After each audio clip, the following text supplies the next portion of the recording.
Hey YouTube, this is Sever7 and today we are taking a look at a unique offering from Ferra Monster. Uh, they've been around for about 20 years, since 2004, doing OEM work for some undisclosed but very high-end Chinese production companies. Some people think Best Tech might be on that list. But just this year they kind of hit the scene with a couple of different knife models, this being one of them. And this one's been met with a ton of praise and a lot of positive reviews. I wanted to get my hands on one, so I did. I wanted to see what all the fuss was about, and that's what we're going to talk about today. So first thing is, I'm going to go through specs. Overall, you're looking at about 8.4 inches in length, 4.75 inches in closed length, and then you have a blade length of about 3.67 inches. Blade stock thickness of 120 thousandths.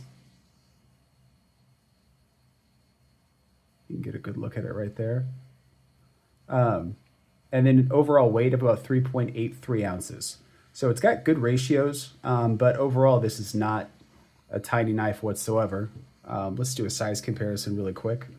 Up against the Artisan Cutlery Revel. This is the newer Revel, the one with the AARPM 9. We'll also do a size comparison up against the full-size Berg Blades Sweeney in full tie. And lastly, we'll do a size comparison up against the Civivi Brazen. So as you can tell, the Aurora Rays, this is called the Urban Grip, by the way, kind of dwarfs all of those other knives. So I mean, it's not massive, but it's definitely going to be a full-size knife. Now we have a nice full hollow grind on the blade, and this is in M390, hardened to 60, or from 60 to 62 HRC, which is more than adequate. Some people is going to say 61 to 63, but 60 to 62 is awesome. I'm getting a little ahead of myself though. We have a full titanium construction with these really, really nice carbon fiber inlays, which we'll come back to. Moderately, you know what, I'm not even going to say moderately. It's not a deep carry. That's just titanium milled pocket clip, non-reversible tip-up carry. And it is riding on ball bearings. Only deployment method we have is going to be this front flipper. Now that we've kind of got the specs out of the way, and I go through specs pretty quick because those are the type, I mean, you can look at a listing, or anybody can Google that stuff and find that out. What I'm more focused on is the experience out of the box. So right when you pull this knife out, the first thing you're going to be greeted with is the aesthetics. And what's unique about this carbon fiber is that it almost catches in the light. Hopefully I can get a good shot of it right there.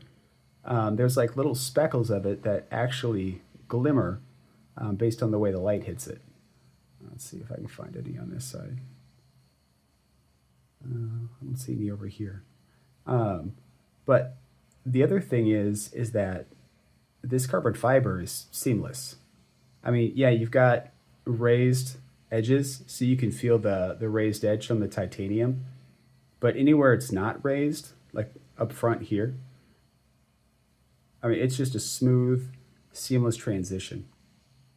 Not only that, but the carbon fiber itself looks unique, and it looks absolutely fantastic. It's kind of chaotic. It's got the blacks, the grays, the really light gray, almost white patterning. But aesthetically, I think this is a gorgeous knife. And they have black and gold. They have a green and black, and they have like an abyss blue carbon fiber one. Of all three of them, this one's probably my least favorite as far as looks go. But I mean, even this one I find quite attractive. Now, beyond that, how the knife feels closed in hand. I spend a lot of time fidgeting with my knives, but if I go somewhere and like, I go to Walmart, I'm not going to be fidgeting, so I might just hold it in my hand. No hot spots. It feels solid, nice, firm grip. I mean, it just feels like a substantial and high quality knife. I know not everybody does that, but if you do, it feels good in hand. Now, deployment is front flipper only. And I know front flipping is not the most popular. Like I think people like it, one step above lockbacks and slip joints. What I can say though, and Lefty mentioned this too, is he kind of equated the action to the Trevor Berger LC, the production version. Anyone that's used that knife, they know how fidgety that thing is. This is the exact same. So we've got the standard thumb. We've got the side finger. And then we even have the reach around. And for a knife as big as this, having such effortless action. Oh, I was holding the lock bar. There we go. Is pretty impressive. Not only that, but one thing I like is, yes, they did jimp all the way around. But if you get up here and you put your thumb kind of on that corner, you could flip it and it works fine, but it's a little pokey. What they've done though, because they have this ramp going up, you can actually put your finger down here where it's much more comfortable and just push over. Oh, that was me. Oh, that was me. Oh, okay. There we go. And just push over and it'll pop out. Now, I will say it does not have the strongest detent, thusly why, if you're not paying attention, you can fail it. But it is, if you give any effort, it snaps right out. As far as the disengagement, you do have a cutout giving you good lock bar access. And then the edges of the lock bar have been knocked down, so they're not contoured, and there really isn't anything to grip onto. But just a little bit of pressure, and disengagement's important to me, like the way it feels. It's a satisfying medium pressure, low travel, because this does have an over travel stop. So you push over, that's about as far as you're going to get. It's relatively comfortable, and then you disengage. We have a nice controlled shut with a little encouragement. And I'm not a huge fan of drop shut action, so I much prefer this kind of slower hydraulic disengagement. I would prefer it if the knife would just slowly continue to fall on its own without the encouragement. But, I mean, to be honest, this is just fine. Now, another thing that I value, and I know there's plenty of people out there that do as well, are the acoustics. So I'm just going to do a couple of flicks silently. That way you guys can get a, kind of take in what the sound is and, if it's something that appeals to you or not.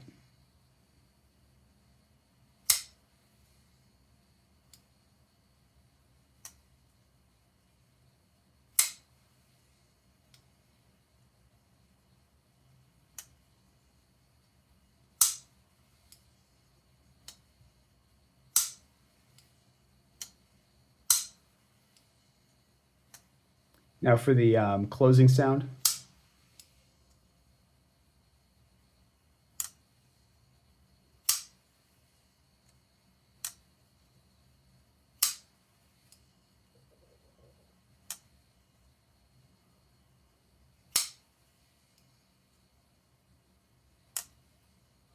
All right, so there it is as far as the acoustics. Now the feel in hand, it's not contoured, but they do have the edges knocked down nicely.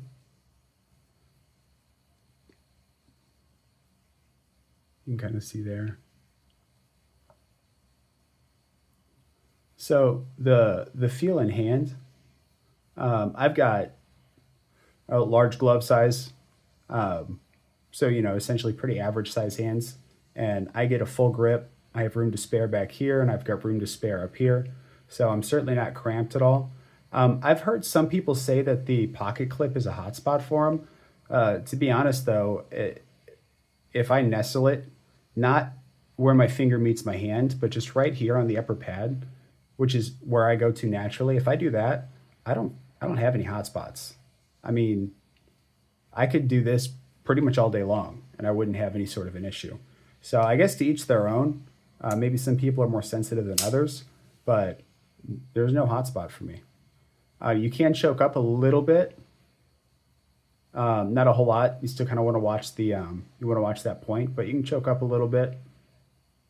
But even if you don't, I mean, still good ergos, and you can be locked in all day with room to spare. You can choke back a little bit if you need a little more power, and then choke forward if you need some precision. As far as the pinch grip goes, I think Tri-State would say, 80% of the day, right? Because this is comfortable. I have control. I can do the things I need to. Um, I mean, it's just easy.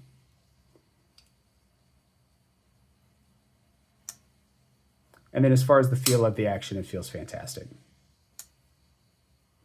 Now, what I can say is if you like the way this knife looks and you value things like the, ergonomics, the acoustics, the fidgetability of this knife, then I can absolutely recommend this knife to you.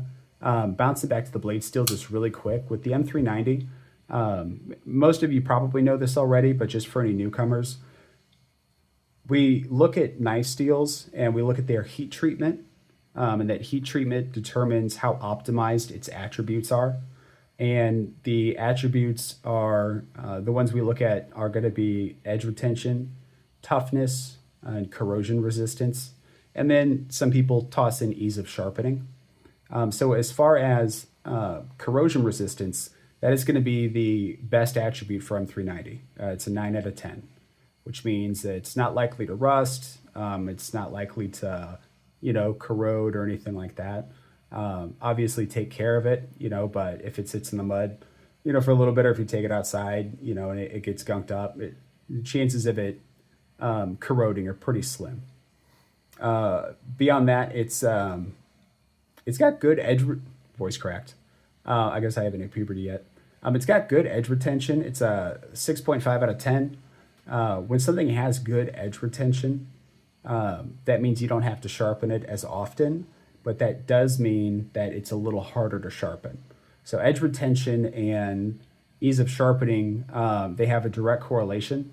The better the edge retention, the harder it is to sharpen, and the easier something is to sharpen, the lower the edge retention. So you can just keep that in mind. If you see something that's like, oh, it's got a 7 out of 10 edge retention, then most likely the sharpening is going to be a little more difficult, albeit you do it less often. And then toughness is the lowest attribute for M390. It's a 3.5 out of 10. But at the end of the day, people picking this knife up with how thin it is, having a full flat grind, and the fact that it's a pocket knife, toughness really shouldn't be a concern. Oops. We're not pry barring with it. We're not hacking branches, trees, or anything like that down. So what does this knife cost? Well, if you just go to the website and you just buy it flat out, don't do anything, you're looking at about $288. Now, I don't have a discount code and I don't have any affiliate links, but there are plenty of YouTubers that do have discount codes. Lefty EDC, he's a friend of the channel. That gets you 10% off. The standard rate for the Urban Grip in any configuration is about $288.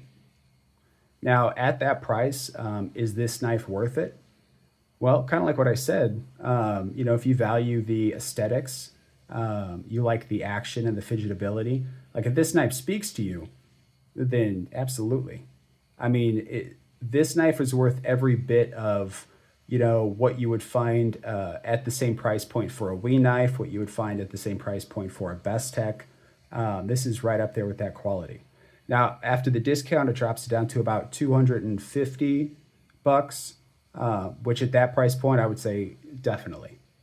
I think that's a solid price.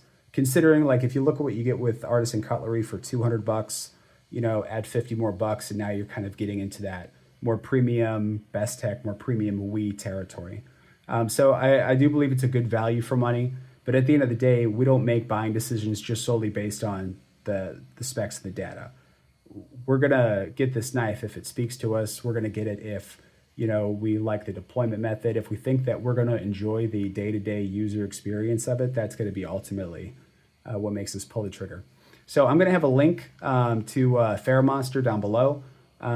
Use the discount code LeftyEDC to get 10% off. They do have some other models on there. Hopefully we'll get to check those out soon. If you enjoyed this video, please hit the like button. And if you would like to see more videos like this, then please consider subscribing. There's definitely going to be more content coming.